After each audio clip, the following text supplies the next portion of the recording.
Welcome back to the deep dive. We've got some really thought-provoking material in front of us today from the sources you shared.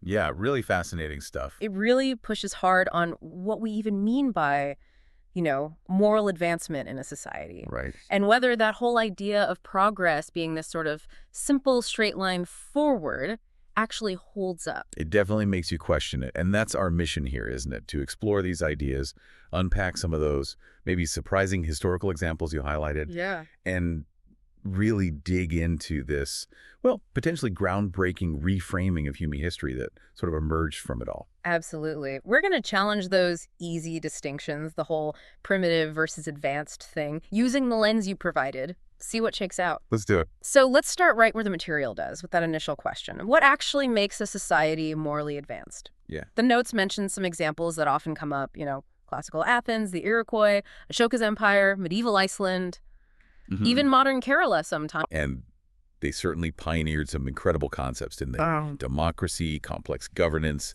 things we value. They did. They show flashes of real innovation. But, as your notes pretty quickly point out, when you look closer, well, these societies had some significant, undeniable flaws. Huge flaws. Slavery, exclusion, violence, often deeply embedded. Exactly.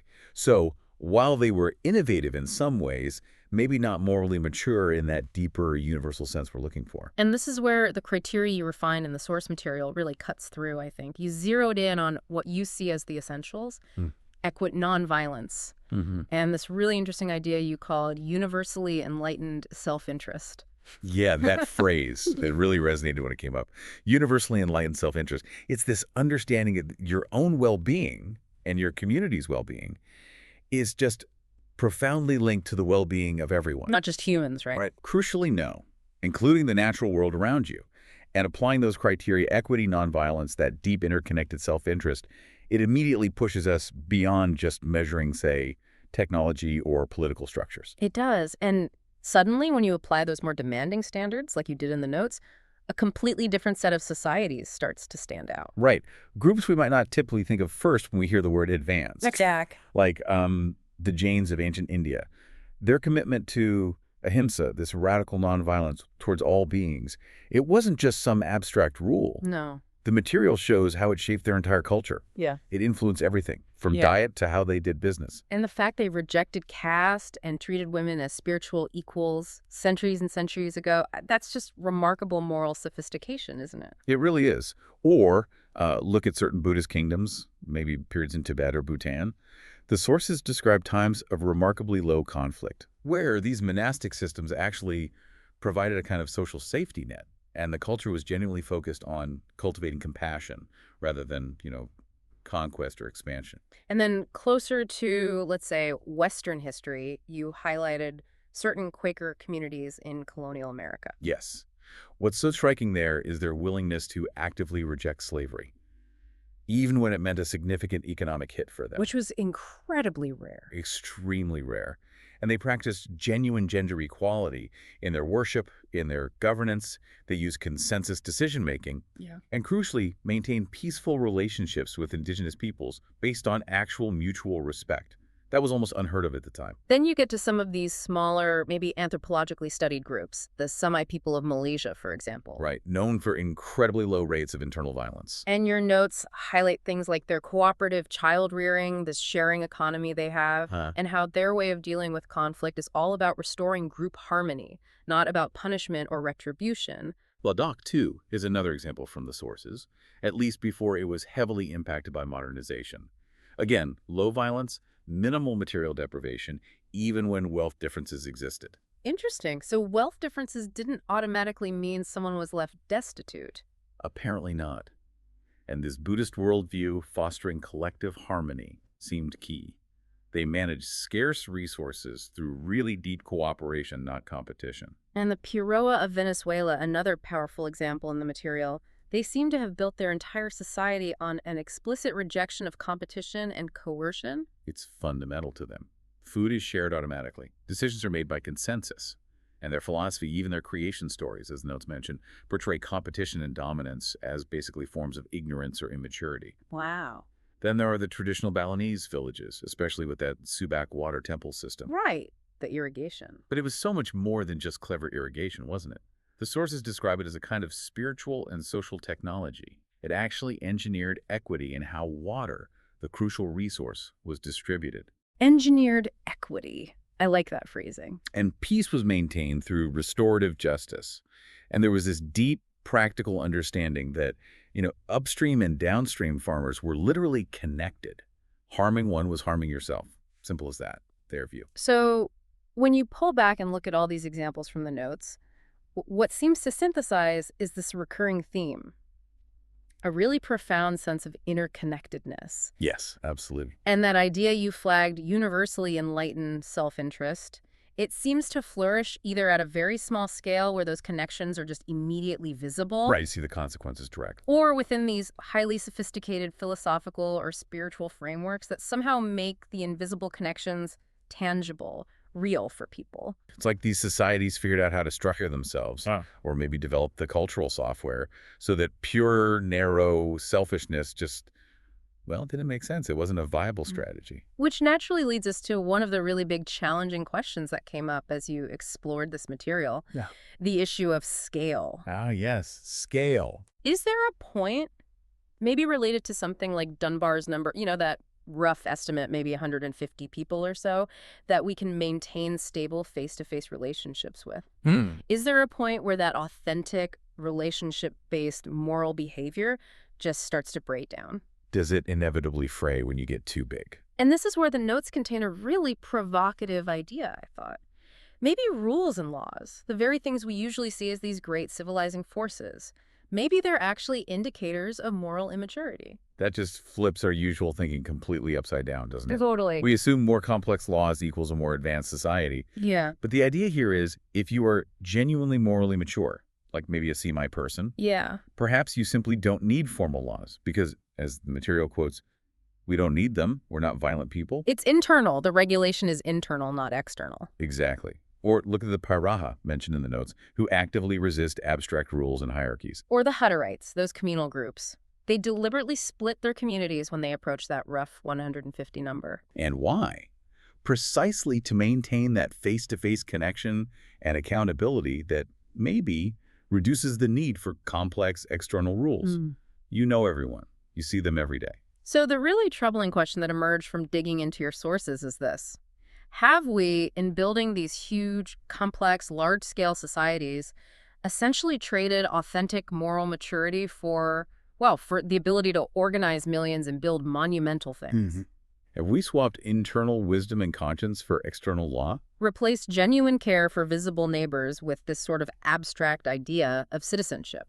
An authentic relationship with, essentially, enforced compliance. That feels like a central, maybe uncomfortable thread running through the material you sent over. It's not just that large-scale society happens to be less moral sometimes. Right. The sources seem to suggest it might be perhaps unintentionally at first, but often reinforced by powerful factions later, designed in ways that actively prevent deep equity, widespread peace, and that universally enlightened self-interest.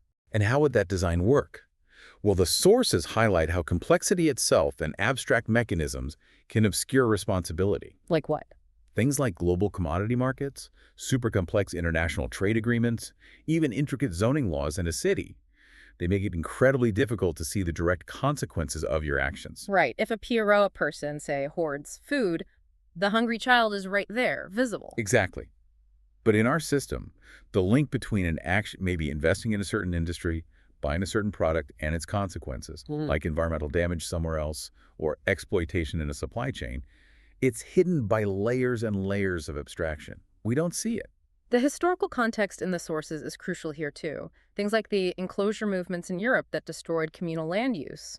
Or colonial systems that deliberately fractured local self-governance and imposed external control. Even maybe modern urban and suburban design patterns that can atomize communities, make collective action feel harder, make us feel more isolated. And the sources suggest these weren't always just accidental developments. They were often deliberate choices by certain groups, choices that created systems that then become self-perpetuating. Trapping individuals into participating, maybe in ways they don't even personally endorse, just to survive within the system. Yeah. Contrast that with societies like the Amish, who were mentioned as making very deliberate, conscious choices about scale and technology, specifically to preserve their social fabric and their values.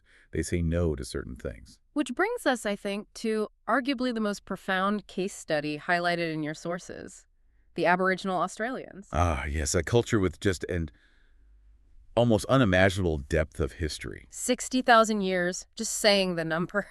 Yeah. It barely registers, does it? It's staggering. Our entire recorded complex civilization is maybe, what, 6,000 years old, if we're generous? Say 10 times that. 10 times.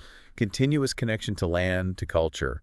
And the sources discuss this incredibly powerful and, yes, tragic idea that emerged that some Aboriginal groups in recent generations have apparently chosen to stop having children. As the ultimate heartbreaking refusal to participate in a system they saw as fundamentally antithetical to genuine human flourishing.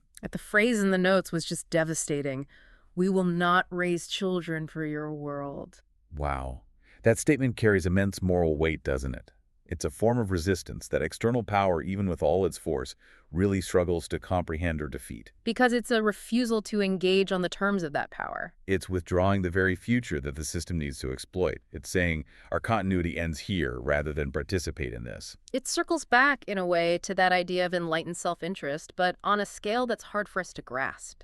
When a culture understands, at such a deep level, that existence without dignity, without connection, without the possibility of real flourishing, isn't true existence. Then choosing not to bring future generations into that kind of world becomes, in their eyes perhaps, a rational, maybe even a deeply compassionate act. The sources use this incredibly powerful metaphor that came up in your notes, contrasting that 60,000 years of accumulated wisdom. Wisdom forged through navigating ice ages, massive climate shifts, sea level rise, surviving and adapting for millennia upon millennia. Contrasting that with our relatively short-lived civilization, which possesses this immense, almost godlike technological power. But seems to lack the maturity, the deep understanding of consequences of, well, the metaphor was a toddler with a gun.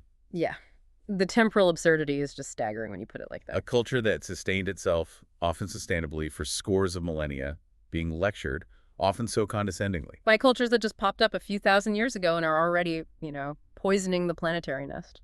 Exactly. The specific example in your notes about Aboriginal land management practices being dismissed, ignored, leading directly to modern ecological disasters like the collapse of the Murray-Darling Basin.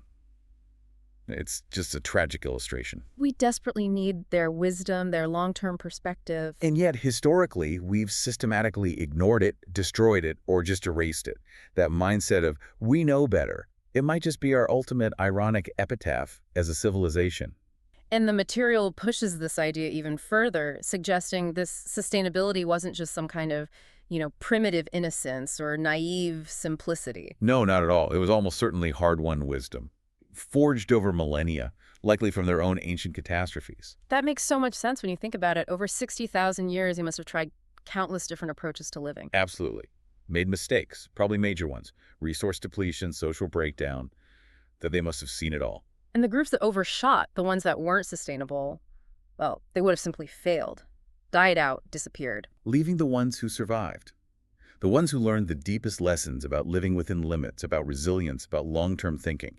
Painful lessons, undoubtedly, encoded into their culture, into their stories, passed down generation after generation. So it reframes their apparent simplicity not as a lack of experience, but as the result of the deepest possible, most difficult kind of experience. Survival as the ultimate teacher. Precisely. Over those immense time spans, they would have faced severe droughts, resource scarcity, internal conflicts, external pressures, each one a potential collapse point. We have maybe 6,000 years of complex civilization on record, and, well, we seem perilously close to the brink already. And they had 10 times that long to experiment, fail, learn, adapt. It really does position us as maybe arrogant beginners lecturing the masters of long-term survival. Which brings us to one of the most striking points that emerged from our conversation about this material. Drawing on recent archaeology you highlighted, the Aboriginal Australians did have forms of agriculture. Right. This is crucial. They weren't just passive hunter-gatherers. They cultivated grains, they built incredibly sophisticated eel aquaculture systems at places like Budgebim. Systems older than Stonehenge, older than the pyramids. Exactly. They had extensive yam gardens, used complex fire stick farming to manage entire landscapes for productivity. They even built stone houses in some areas. So they clearly weren't ignorant of agriculture or settled life. They knew how to do it. And this is the key distinction the sources emphasize.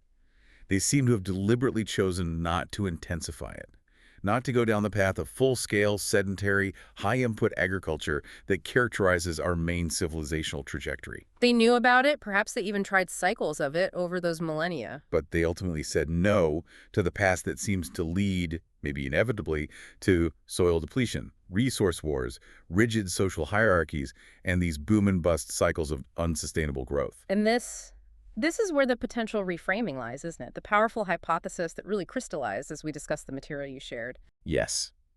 Maybe the Aboriginal Australians were not pre-agricultural. But post-agricultural. Post-agricultural, so yeah. That really shifts everything, doesn't it? It shatters that simple, linear narrative of progress. Hunter-gatherer, then farmer, then industrialist, then us. Completely. The idea is they likely went through cycles of more intensive resource use, maybe including forms of agriculture, over thousands and thousands of years, experienced the environmental and social collapses that can follow. Learned the hard way. Learned the hard way, and then deliberately evolved beyond it. They developed a highly sophisticated system of managed abundance, a deep engagement with the natural world. That maybe looks like simple foraging or hunting to an outside, uncomprehending eye. But is actually a higher, more sustainable form of ecological and social management built on millennia of trial and, importantly, error. The implications of this post-agricultural idea are just enormous. They really are. No. It forces us to see indigenous knowledge not as some quaint, primitive tradition, not just a relic of the past. But as potentially post-civilizational wisdom. Exactly. Hard-earned knowledge from societies that lived through and survived the very experiments with intensive growth and complexity that, frankly, we seem to be failing at right now. It makes you wonder about other indigenous cultures around the world, doesn't it? Those who seem to reach a certain level of technological development and then just stopped or plateaued. Did they stop out of inability? Or did they perhaps reach similar conclusions after their own long unrecorded histories? Did they also say no to a certain kind of progress? And as the sources note, this specific post-agricultural framing, seeing as a deliberate, learned transcendence rather than just a lack of knowledge, feels like a really novel and powerful way to build on the important work of scholars like James C. Scott, Bill Gammage, Bruce Pascoe. It takes their insights and pushes them maybe one step further into this really provocative space. It's pretty remarkable that this kind of fundamental reframing, this completely different way of seeing tens of thousands of years of human history, could emerge directly from the kind of conversation captured in the material you share. It really highlights the generative power of dialogue, doesn't it? Bouncing ideas around, challenging assumptions. Definitely. And it brings us back, in a way, to that earlier idea from the sources about maintaining integrity at a smaller scale. Yeah. Maybe for us, living inside this huge, complex, potentially quite flawed system, maybe authentic action isn't always about trying to seize the giant levers of the whole machine, because maybe they're uncontrollable or corrupting. So what is it then? Maybe it's more about tending your own garden in that classic sense, focusing on your immediate sphere of influence and responsibility.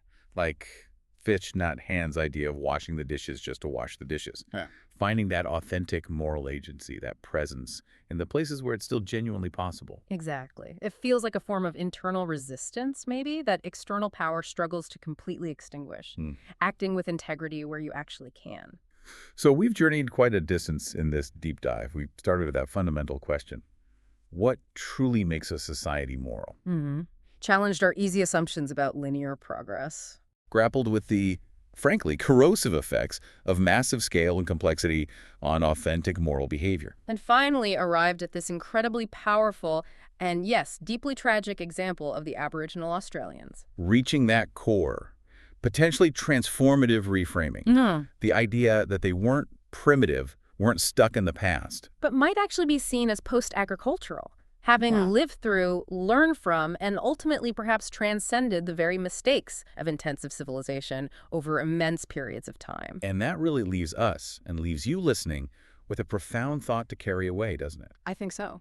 If it's true, if some human societies have already lived through and learned the hard lessons from the cycles of civilizational collapse that seem to follow unsustainable growth, what does it mean that we, today, seem so determined to repeat those exact same mistakes, but now on a truly global scale? What immense critical wisdom might we be actively ignoring or even destroying right now by dismissing incredibly long-standing cultures as simply less advanced?